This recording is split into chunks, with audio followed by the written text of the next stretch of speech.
É isso aí, galera. Sem mais delongas, vamos acompanhar Assassin's Creed Valhalla, que será lançado no final de 2020. Bora assistir.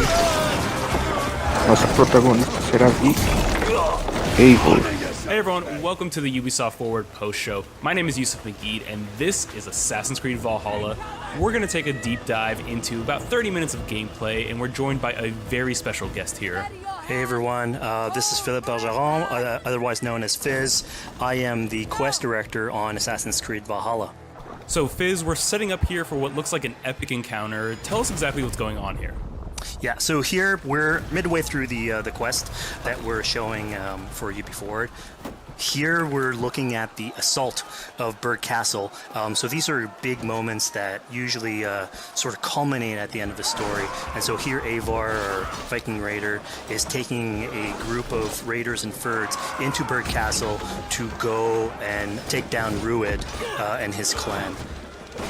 So who exactly is Rued, and why does Eivor sort of want to pick a fight with him? Basically, Rued comes into play about halfway through this story arc, where at the beginning of the arc, this is something that happens before, Rued basically caused a lot of turmoil within the territory, and Oswald, who's the sort of elderman to be to inherit this territory, needs your help to take him down. Oswald having just been defeated in a previous quest, and so here this is revenge, but also accomplishing your ultimate goal. So Fizz, as you're talking, we're seeing some of the combat of Valhalla. Can you tell us a little bit about the changes to combat this time around? We wanted to basically add a lot of new mechanics to it. So we added like some dual wielding for the player, like a stun system in there. And we really needed to do this to sort of portray that sort of the brutality that comes with being a Viking in this day and age. So it sort of fits into that the time and the character.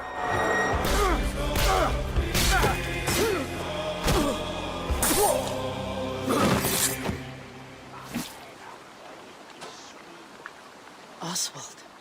He lives.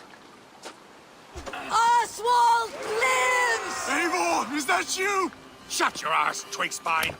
Here, Eivor has taken her entire army through the assault, and finally, it's revealed that our Elderman, our ally, Oswald, is still alive, and Rued has him captive. So this is what it comes to, Wolfkist? Two Danes fighting over a filthy Saxon whoreson? If this swine is your prize, come and get him! So now that we've seen that Oswald is alive, we have Rued within our sights. What's the next step here? So the next move for Eivor is to finally face off against Rued. She has her allies, they can take care of the rest of the army. Now it's time to go one-on-one against Rued in one of our boss battles, actually. Your battle is not yet won, Oswald.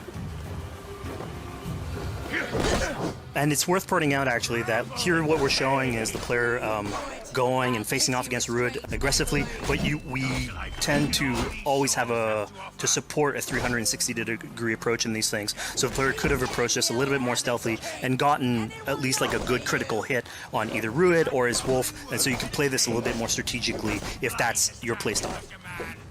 So we're not only fighting Rued here, but also his pet wolf, right? Here, one of my preferred strategies is to eliminate the wolf first, just focus fire on him. It takes at least one opponent out of the combat. Now, Rued will have extra abilities that come into play if you do eliminate his wolf, but I think having one opponent less in the battlefield makes for a good strategy in the whole.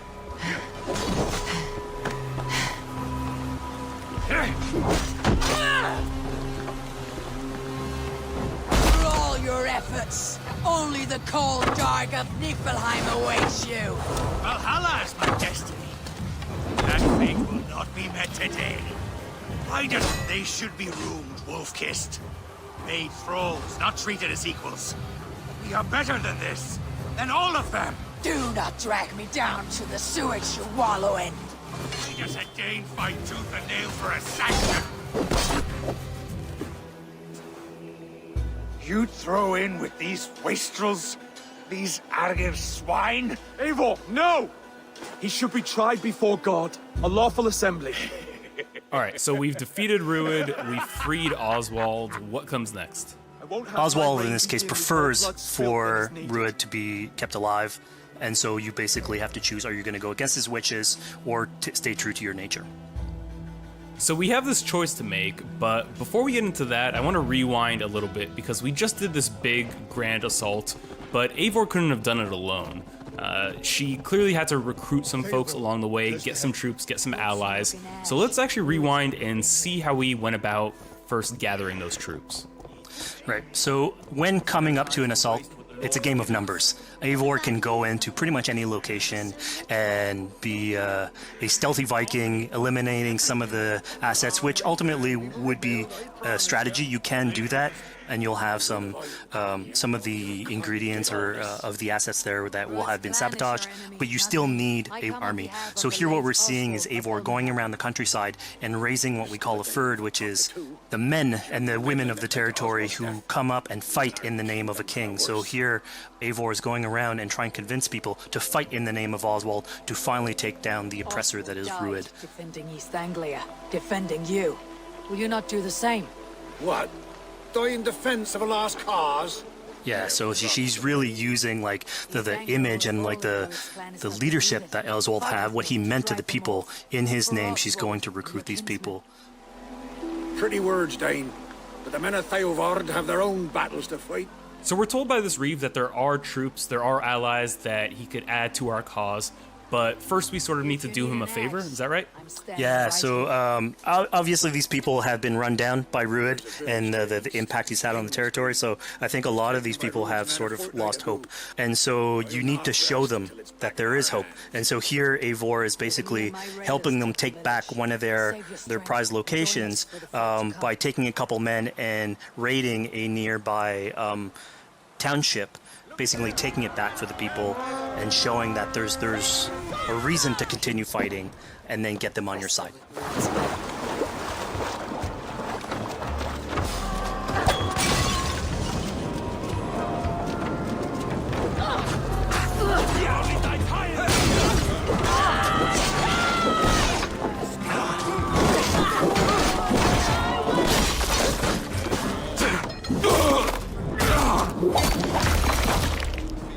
When Eivor does this, obviously you have access to a full suite of abilities. So again, the improvements that we've done to the fight system, you have some brutal axe throwing in there. You have archery or like range combat abilities in there as well.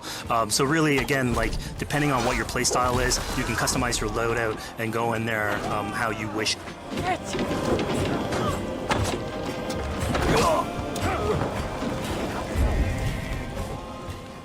Fizz, we just saw this giant pulse go out. What exactly was that? So that is what we call the Odin sight. The Odin sight is basically our interpretation of the eagle vision from previous games, and we thought it was good to sort of bring that back. It's basically Eivor's intuition. It's how she perceives the world. When player uses that, it'll highlight basically interactive objects, like things that will bring her an advantage. So we'll have arrows, like health consumables that are in there. So it really is like a good way of sort of understanding the world and showing you like things that you can go and touch. Yeah, I mean, speaking of things we can touch, we just picked up this awesome new weapon. It's something we wanted to play with on Assassin's Creed Valhalla, where we have fewer weapons in the game, but you can invest in them more, so they become your weapon. And so depending what your preferred playstyle is or your preferred weapon type, then you can go and choose, I'm gonna fight with this weapon and invest heavily into that. Not only are we looting weapons, but we see something here called the Book of Knowledge. Can you tell us a little bit more about that? They unlock skills for the player. So here you can see the Valkyrie dive that has just been unlocked. We have these spread out throughout the world, so again, to promote exploration and discovery. As you travel through the world and you explore locations, you can find these books that will add abilities that you can go and invest in, put into your loadout, then go into the different locations or the different quests in the game and use those depending on what your playstyle is. Now we've recaptured this village, we've secured more troops for our assault. Let's jump back now and figure out what we want to do with Rued. The rightful king of East Anglia has spared your life today, and so it will be.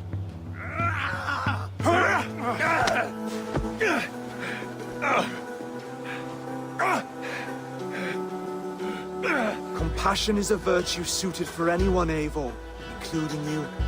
Thank you. Eivor decided to let him live. Ruud is really angry about that. Being a Norse Viking, being put to the death in battle is your road to Valhalla, so he was basically denied access to Valhalla in this situation. Obviously, all of these decisions come into play later on in the game, so we have very difficult decisions for the player to make. We didn't want to have easy decisions. Yeah, you know, when I was playing, I decided to listen to Oswald and spare Ruud's life, but what exactly is the relationship like between Eivor and Oswald? So the relationship between Eivor and Oswald is an alliance. It's basically Eivor is surrounded by territories that initially getting into England are hostile towards her, and obviously if you want to set up a new settlement, you want to make sure that your neighbor is friendly. So here in East Anglia, Oswald is the man for the job, where putting him into a position of power would help her sort of secure her territory. So earlier on to the territory, Eivor comes in here, meets Oswald. The problems he had with Rued are sort of put to light, and going through the arc, you basically help him deal with Rued and aligning basically Danes with Saxons in one territory.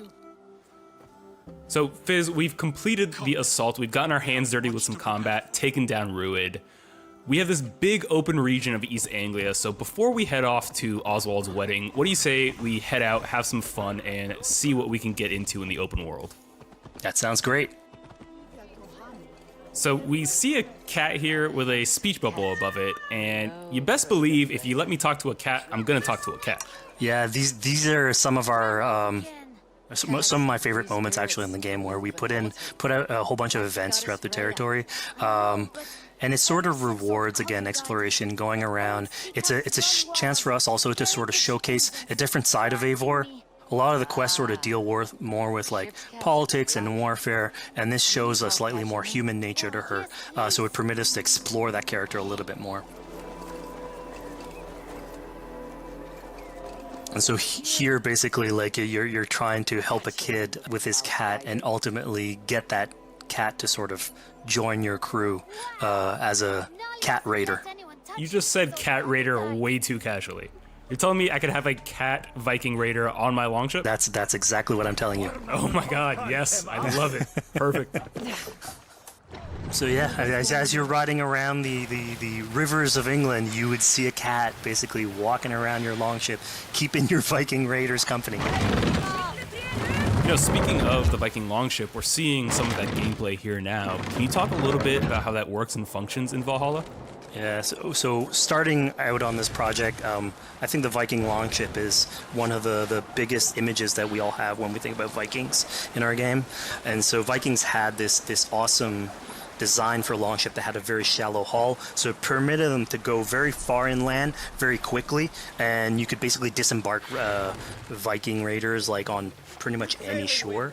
We added that into the game, where you can basically sail up to any location and then just decide to disembark with your guys and raid a location, loot all its treasure, get back in the ship, and then continue sailing down the river to your next opportunity.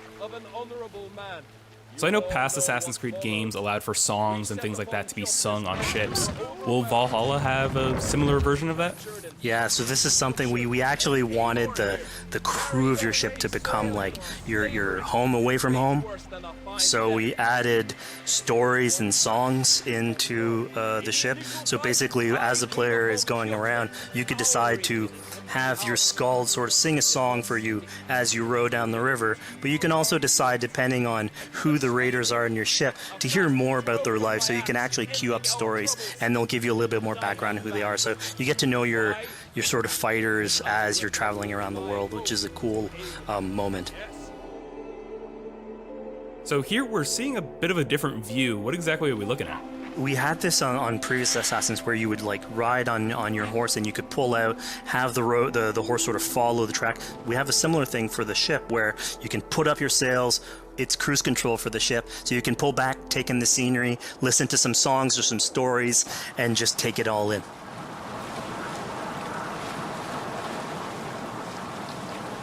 So, speaking of Viking songs, we have an activity here that's not exactly singing, but kind of related, right? Yeah, so here what we have is what we call flighting, which was an activity that Norse people would partake in.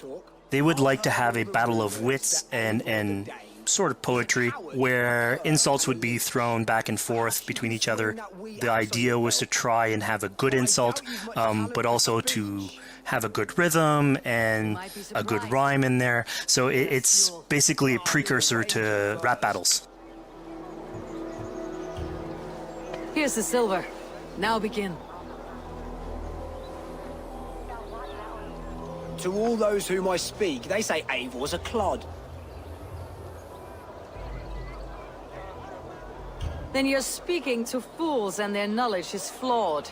Well, How exactly do you go about being successful in one of these? The trick behind a good flight was to choose the right insult, identifying the right cadence, and then trying to find what rhymed the best. I'm known for my might. interesting. Interesting. Silent whispers all claim that you're terribly dense.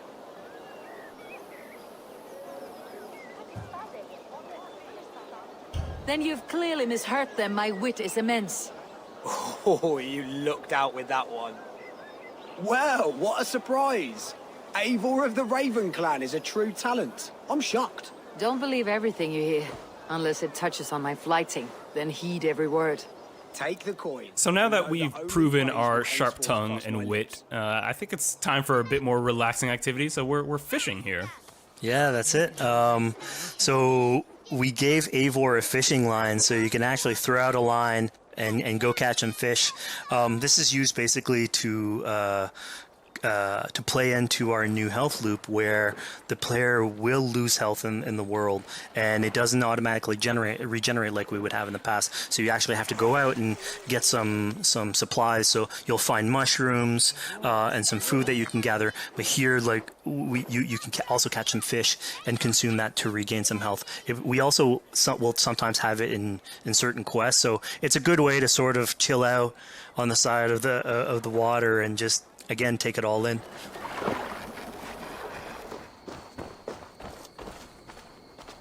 So this is what we call one of our offering altars.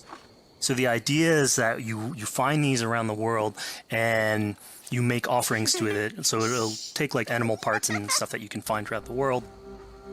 Here what you're seeing though is sort of like a fancy version of it, where as you do your offering you get interrupted by some kids that basically come and steal your stuff.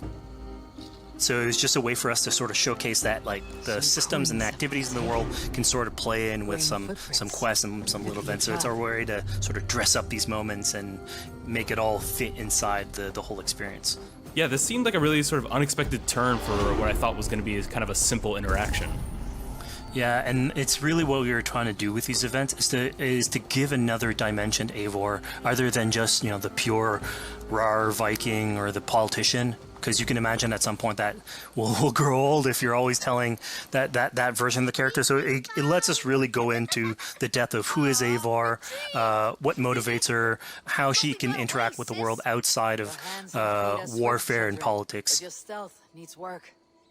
We were close. And it also showcases like a different facet of the world at the same time. It's not only Eivor. So it just widens the breadth of the stories that we can tell. So who exactly are these two children? These are kids of East Anglia. They are going through tough times with whatever Rued's been doing to the territory. And so they're just here trying to survive and basically exploit the people that are there to make offerings.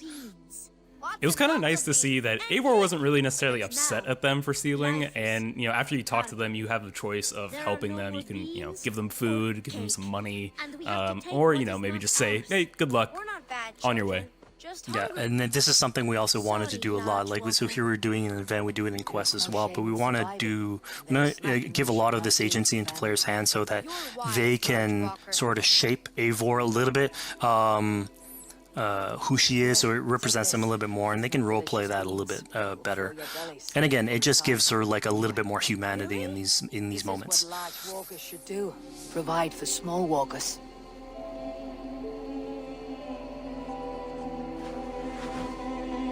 Here, large walker.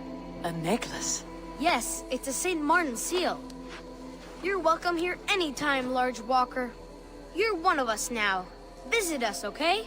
I will. Take care now, small green walkers. So I think AC veterans might recognize this here, but what exactly is Eivor chasing down? Yeah, so here you're seeing Eivor running down one of our tattoo images. So this is challenging the player on free run abilities, but also for fans of the series, sort of pulling at their heartstrings for some beloved features. So are we going to be able to tattoo Eivor? Yes, by collecting these tattoos, you actually bring them back to your settlement, and then you can customize different body parts, having different tattoos everywhere. So again, another form of expression, and it's sort of to represent that Viking culture. Fizz, one of my favorite things when I was just out there exploring East Anglia was coming upon a house or a building and realizing that there was a chest inside, but that there was no easy way in. And in this case, I saw all the doors were barred, but I knew that because there was a chest in there, there must have been some way to get inside. So I went around the back and, found a way in. Yeah, I'm glad you actually caught on to that. You're pointing at something that we wanted to work on a lot on Valhalla, where we wanted the exploration to make you feel smarter. So we played a lot with puzzle solving, so making sure that every house that you find sort of appeals to you, like it draws your attention, and then when you want to come and explore, it's not given to you. You still have to work for it a little bit, so it'll challenge you on your observation skills, logic, just trying to find how do I get into this. So we play a lot with level design, quest design to offer challenges to players, and you basically come out of it like with a better feeling for the exploration, but you also get to see more of a story behind these locations, which we've crafted. So it gave us a little bit more time to sort of slow down the experience and tell a different version of a story.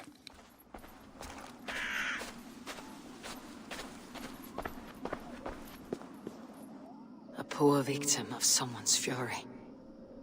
Yeah, I mean, speaking about exploration and just finding things out in the world, I was just wandering and came across this clearing and found this kind of morbid altar. Yeah, so this is one of our bigger events that we have scattered in the world. So as Eivor explores, she can find altars like this, and by interacting with them, here it's a trap that's been set by this character named Regan. Now, there's a bigger story behind all this. There's multiple steps to it later on. So this is one of the moments. It permits us to go into a slightly more mystical realm and play with a boss fight that has more magical abilities, if we will. And basically have this awesome boss fight in the middle of the swamps. And so here the abilities that you see Reagan using are a little bit on the mystical side of things. What's happening is Eivor at the beginning of that trap is poisoned, and so she starts sort of hallucinating, seeing the world in a sort of different light and filter. And so that's sort of what lets us go into the realm of the weird. My rage, spirit of my father's rage, fill me!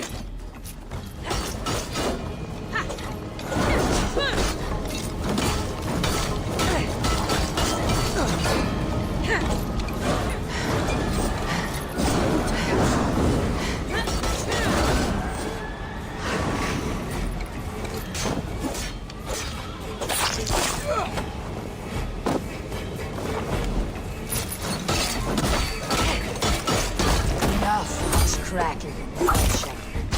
Let rest your demons.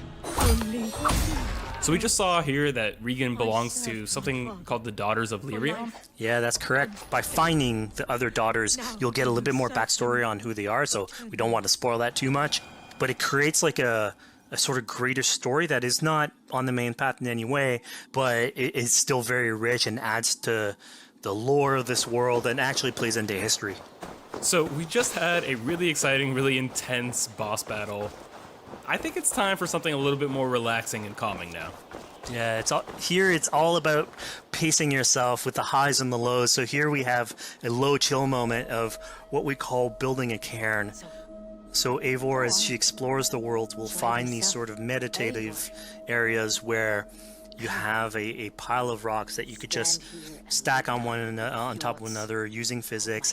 And I mean, yeah, the ultimate goal is to try and get the highest pile of rocks, but really it's about taking in the sights, relaxing, taking a step back, and just building something. Together we stack stones into cairns. These? Yes. Think of this as a test of mind and wit. Stack the cairn stones high and wide into any shape you like. I mean, you can spend as much time as you want building these things, making them as high as you want, as weird as you want. I'm sure, like, a lot of these stuff will end up on the internet, like people comparing structures. And the cool thing is that once you've built it and you decide to get out of it, it sort of stays there. And so that's yours, right? And until the moment where you come back and you want to build a new one, it's sort of cool that we were able to give that to players to express themselves.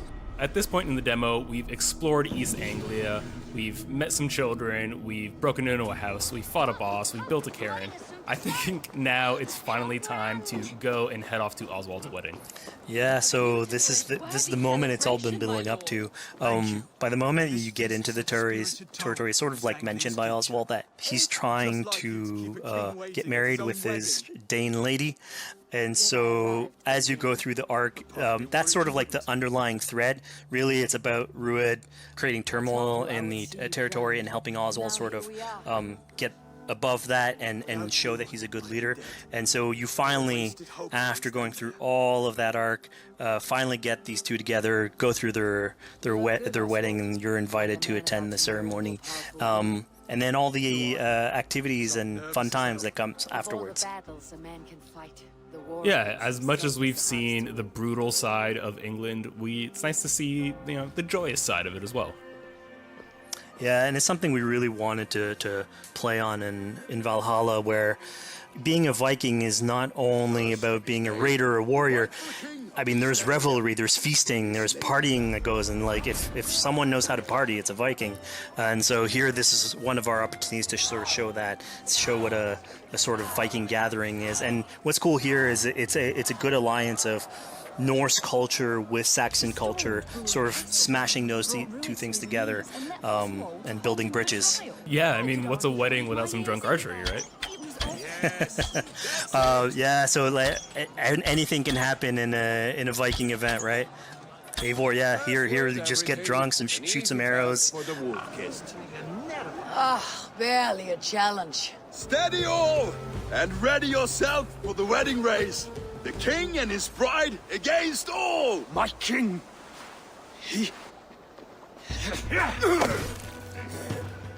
So here we see the decision I made to spare Rued came back to bite us.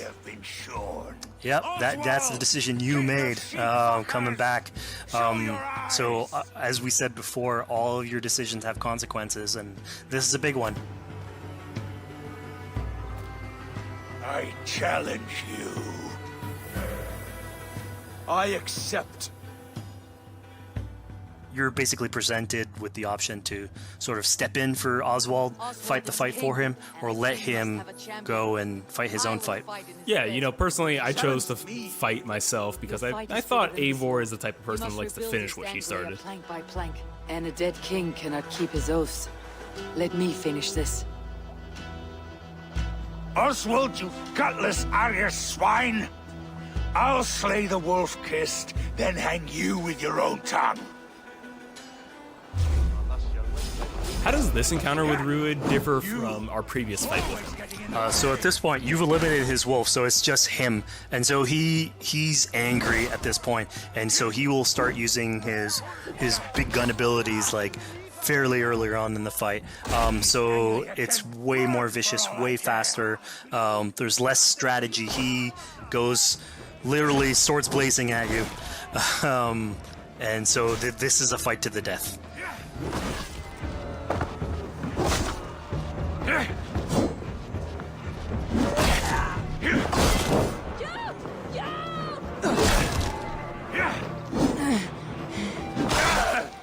And of course here, like, this is a decision you made to go and fight him, but there's multiple outcomes to this scenario. You could have let Oswald fight his own fight and prove basically his station as the rightful leader.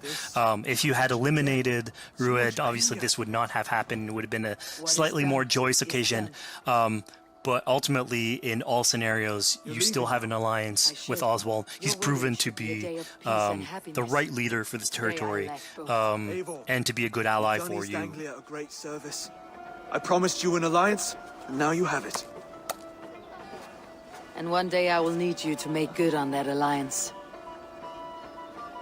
So we're about to take off from the wedding, but Eivor decides it's a good idea to check up on her friend Finner.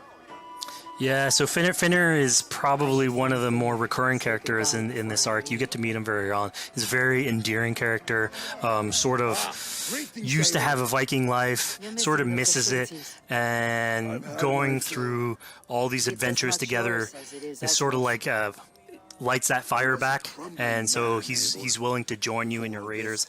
So he's one of many raiders that you'll encounter in the game, and you can sort of recruit, bring back home, and then have them sort of join you on your adventures on the longship. He can tell you these stories that we're telling you about. You get to know a little bit more about him. So again, it's a fun way to sort of discover more about these characters that you meet and bring them along for adventures. Together, I'll gather my things. Well, folks, we've come to the end of our Assassin's Creed Valhalla playthrough. Fizz, thank you so much for joining us. When and where can people play it?